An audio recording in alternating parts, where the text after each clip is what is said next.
It's a lovely good evening to you. Actually, it's the afternoon. I hope you're doing so well. So today I'm going to be teaching you how to care for your bananas. How to care for your bananas, okay? So if you have never seen a banana tree, this is actually a banana tree, okay? So now we're going to be using a very simple tool, a knife. Everyone knows what a knife can do in a kitchen. But your knife should be very sharp. So what do we do? The first thing that we're going to do with a knife, we're going to sharpen it organically. So you don't have to worry if you don't have the necessary tools. You can just get a rough stone and a knife, sharpen it. So you can see how I'm sharpening my knife. So what I want is when I start using it, it should be so sharp. Yeah, so like you see, yeah, one time. So it is doing what I want it to do. Okay, so number one, it is the issue. We start with the part of nutrition. So bananas need food that is balanced. Nitrogen for growth, potassium also for making sure that you have bigger bunches. And for you to get very big bunches, you have to make sure that the size of the trunk is big enough. The size of the trunk determines the size of the bunch you will get. So the bigger the bunch, the bigger the bunch. So the bigger the trunk, the bigger the punch. Okay, so meaning when you feed your banana very well, and actually you don't feed it when it is fruiting, you feed it before it starts fruiting, so that it forms a bigger trunk. The first time of planting it, around the first month, second month, up to the 5th month, just make sure that you're feeding them so well. You talk about the issues of irrigation. At Farm 7 here we use microjets. We don't just use microjets because we have to. We use microjets because they are the best irrigation. So they cover a radius of 3 meters and they don't compact the soil. They even work very well with gravity. And we also supply and install irrigation for any kind of farming, okay? Then for your plant to be able to utilize the nutrients very well, as you can see here, we've been mulching, and if you come down here, you can see we had actually put the stalk of, this is Tithonia. Tithonia is a plant that is high in potassium and nitrogen. And these are plants that we actually grow at Farm 7 to make fertilizer. We cut them, then we use them for mulching, and you only get Tithonia at 30 kwacha and you have it for life. So we put Tithonia down here and it helps in building the soil. I'm sure you're able to see the beneficial fungus, and there's a lot of droppings for earthworms, okay? So you see, so the soil has been built so well, and right now it is decomposing and helping in building the soil. It breaks so easily.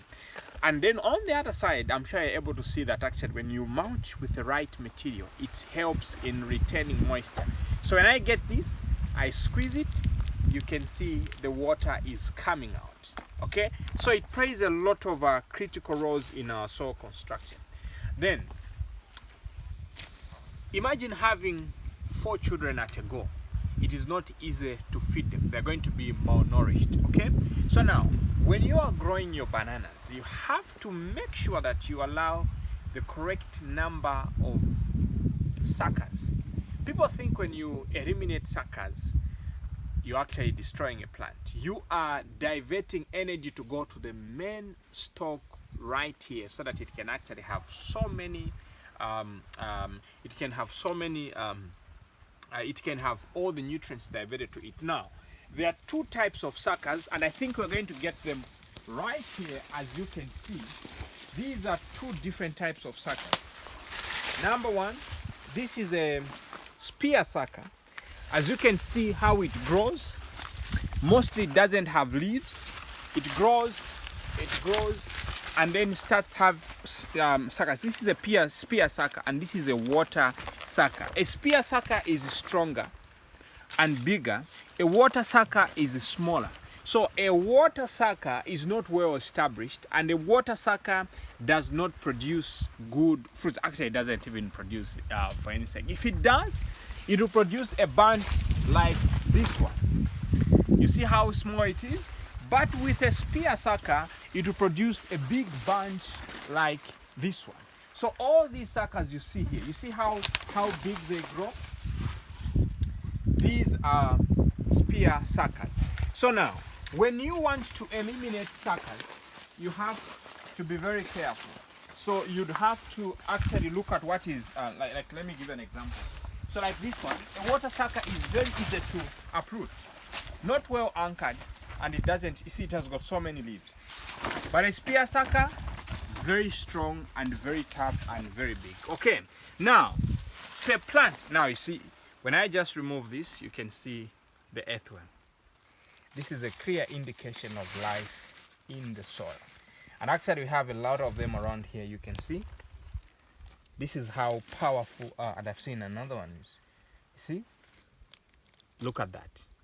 This is how rich, look at that one. I'm just getting this straight from the soil here. Look at that one. So, and this is just happening, you know, just organically and naturally. When you do the right thing to the soil, look at that. Look at that. Now, you see, no wonder you see our fields are so healthy.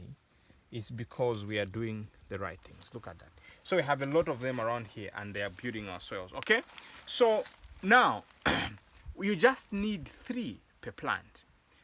You need the mother, who is this one, the daughter, who is this one, and the granddaughter. The rest have to grow. And actually, they don't have to be so close to each other. Like these are too close. So what I'm going to do here, when you want to eliminate a sucker, you cut it from here. That's why you need your knife to be very sharp. When you cut it from here, then actually the lower you go, the better. Then you put your knife here to kill the comb, the middle part. You can actually use any tool that can work. So why I don't advise digging suckers, it is for a very simple reason that when you dig suckers, you're actually injuring your plant. So it takes time for it to recover. You can do that, but you should understand that there are some setbacks which are going to affect the mother plant. Then as you are leaving the sucker, it must be on the eastern side. That is preferably. Then it must be connected to the main one, because when this fruits and it's ready for harvest, like let's say for example this one is ready for harvest, you don't cut it from the bottom here, you cut it from the top here, so that when we cut it here, then what will happen is this will start decomposing and channeling the nutrients to the smaller one. So you just need 3 per station. Now they have to be growing in stages. Like you have seen here, I've removed that one. So all the energy which these ones have been eating around, they proceed and they're going to be feeding on this one. So when this one fruits and you cut it, starts feeding this one. This means your bananas are going to be growing very well. So you don't have to allow your bananas to be very populated. As you can see, our field is clean. We actually further cleaning it. You can see this one also. The trunk is so big, and you're able to see how big the bunch is. So it is actually big trunk equals to big fruit. Now, I can give you another example of this one. You see how small the trunk is down here? It's not very big, but it is the same here also. But it's very different from that one over there. So when you come here, you find we have another scenario where we have, this is going to be a big bunch because the trunk is actually big. And you may be wondering, what are we using to feed our plants? It is actually the very comfrey that we talk about. What do? We ferment it for 14 days. You see how it decomposes? Then that liquid we actually apply in the bananas every 2 weeks, and then we have this beautiful looking field. So simple, there is absolutely nothing complicated about this. And if you are a farmer who loves to do things organically, what do you need? Number one, you need to make sure that you make your own fertilizer, and actually you feed your plants very well, you depopulate them very well, and actually you also plant seedlings from Farm 7. We have a variety of seedlings for fruit trees, herbs, fertilizer plants, but at the same time also we give you the guidance and also the techniques of doing that. So I will encourage you to utilize organic farming because it has been working perfectly very well for us for the past 7 years, and we are so happy with the results that we are getting each and every year. Having said that, I'm wishing you a lovely good afternoon. Stay blessed and stay super organic. Make sure that you invite someone to subscribe to my YouTube channel so that we can be learning together as we progress.